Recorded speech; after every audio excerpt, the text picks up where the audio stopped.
नमस्कार. ॲडव्होकेट योगेश माकणे पाटील, अध्यक्ष लोकसंघर्ष पक्ष. बरेच दिवस मन निराश होतं, उदास होतं आणि मन प्रश्न विचारत होतं की कशासाठी आणि कोणासाठी बोलायचं.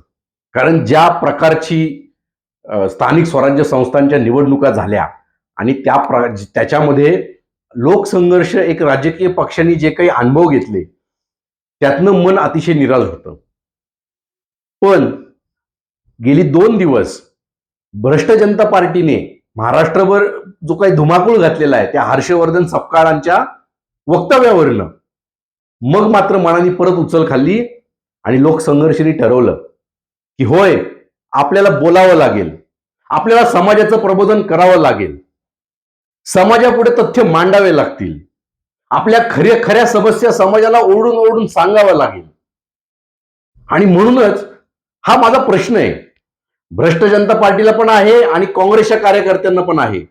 ज्या पद्धतीचे गेली 2 दिवस तुम्ही एकमेकांवरती दगडफेक केली, चिखलफेक तर ठीक आहे, तुम्ही दगडफेक केली ज्याच्यामध्ये अनेक लोक इंज्युअर्ड झाली.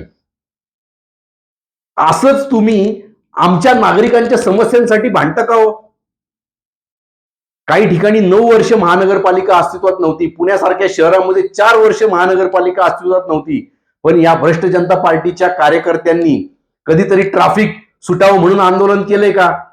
आम्हाला चांगली आरोग्य सुविधा मिळावी म्हणून आंदोलन केलंय का? आमच्या मुलांना मोफत शिक्षण मिळावं म्हणून आंदोलन केलंय का? आज हे सगळं पर्यावरण प्रदूषणमय झालेलं आहे, ते प्रदूषण कमी करण्यासाठी काही पावलं उचलली का? आंदोलन केली का? पण दरवेळेस नेहमीप्रमाणे हिंदू मुस्लिम वरनं काहीतरी मुद्दा उचलायचा आणि त्याच्यामुळे तरुणांची माती भडकवायची. हेच गेली 12 वर्ष हे राज्य अनुभवतंय. तो चीन कुठं चाललाय, ते जपान कुठं चाललंय, ते सिंगापूर कुठं चाललंय, तो साऊथ कोरिया कुठं चाललाय आणि आपण मात्र औरंगजेबाच्या अजूनही कबरी उकरण्यातच वेळ घालवतोय आणि त्या टिपू सुलतान मध्येच वेळ घालवतोय. हे लोकसंघर्षाला अजिबात मान्य नाहीये. सध्या देशातली जी परिस्थिती आहे ती अतिशय निराशाजनक आहे. काही वर्षांमध्ये देश देशोधडीला लागेल इतकं मोठं संकट आपल्या देशावरती येऊ घातलेलं आहे. पण इथले जे सत्ताधारी आहेत ते मात्र जनतेला आणि नागरिकांना रामदास फुटाणे म्हणतात तसं गौतम अदानी सारखा पैसा हवा आणि गौतमी पाटील सारखा डान्स हवा याच्यामध्ये गुंगवण्यात यशस्वी होत आहेत. कारण नागरिकांपर्यंत तथ्य येत नाहीयेत, कारण नागरिकांपर्यंत खऱ्या बातम्या येत नाहीयेत. ट्रेड डील एवढा मोठा टिमका मिळवला, त्या ट्रेड डील मध्ये काय मिळालं भारताच्या पदरामध्ये? अहो, आपल्या बरोबरचा तो शेजारचा बांगलादेश त्याच्यावरती 0% टॅक्स आहे आणि आपल्यावरती 18% टॅक्स आहे. आणि तुम्ही काय ट्रेड डील करता? शेतकऱ्यांच्या आज तागायत कुठल्याही फॉरेन कंपन्यांना किंवा फॉरेन देश म्हणजे देशाला विदेशाला आपल्या इथे शेतीचा माल विकण्याची परवानगी नव्हती, आता तीही दिली गेली. तिकडे रशियाचं तेल बंद केलं म्हणून रशिया नाराज झाला, त्यांनी काल पाकिस्तान बरोबर डील केलं. आणि जी सर्कस आज आपल्या नॉन बायोलॉजिकल विश्वगुरूंनी दिल्लीमध्ये केली एआयच्या इव्हेंटमध्ये, त्या एआय मुळे येणाऱ्या भविष्यामध्ये फक्त आणि फक्त काही सॉफ्टवेअर इंजिनियरचे जॉब नाही जाणार. डॉक्टर, वकील, आर्किटेक्ट, सीए इथपासून ते अगदी ड्रायव्हर पर्यंत सुद्धा जॉब जाणार आहेत. आणि या मंदीची झळ गेल्या महिन्याभरामध्ये सुरू झालेली आहे. तुम्ही बाजारातल्या कुठल्याही व्यक्तीला विचारा, तो म्हणतो गिराईक नाहीये. आणि म्हणून देश अतिशय संकटात आहे. आणि या संकटाच्या काळामध्ये लोकसंघर्षाने मात्र ठरवलेलं आहे की प्रबोधनाची जी आपली विचारधारा आहे ती सोडायची नाही. जातींमध्ये भांडणं लावायची, धर्मांमध्ये भांडणं लावायची आणि ज्या खऱ्या समस्या देशाच्या राज्याच्या त्याच्यापासून मात्र पळून जायचं. अहो ते मनमोहन सिंग लाख लाख परवडले, ते संसदेमध्ये ऍटलिस्ट धीटपणे उत्तर द्यायचे, यांच्यासारखे पळून नाही जायचे बाईली कारण सांगून. मित्रांनो, मी पुन्हा एकदा सांगतो की आपला देश, आपलं राज्य हे प्रचंड संकटात आहे. रोज इथनं तरुण पोरं देश सोडून चाललेली आहेत. रोजचा आकडा एव्हरेज 850चा आहे हा देश सोडून जाणाऱ्या लोकांमध्ये. तुमच्यापर्यंत या बातम्या, तुमच्यापर्यंत हे व्हिडिओ येत नसतील, पण जो हा देश सोडून जातो आणि ज्याला दुसऱ्या देशाची सिटीजनशिप मिळते, इथं जसं आपण 31 डिसेंबरचं सेलिब्रेशन करतो, लग्नाचं सेलिब्रेशन करतो, बर्थडेचं सेलिब्रेशन करतो, तशी ती तरुण मुलं तिथं सेलिब्रेशन करतात जेव्हा सिटीजनशिप मिळते तेव्हा. या स्थितीला आणून ठेवले राज्य आणि देश.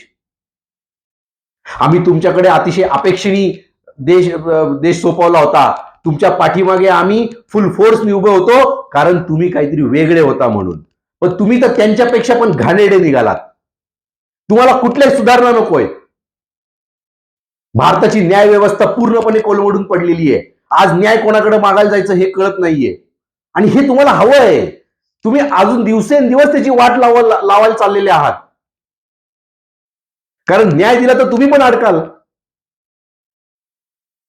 आणि म्हणून उठाव करण्याची वेळ आलेली आहे, हे आम्ही वारंवार सांगतोय.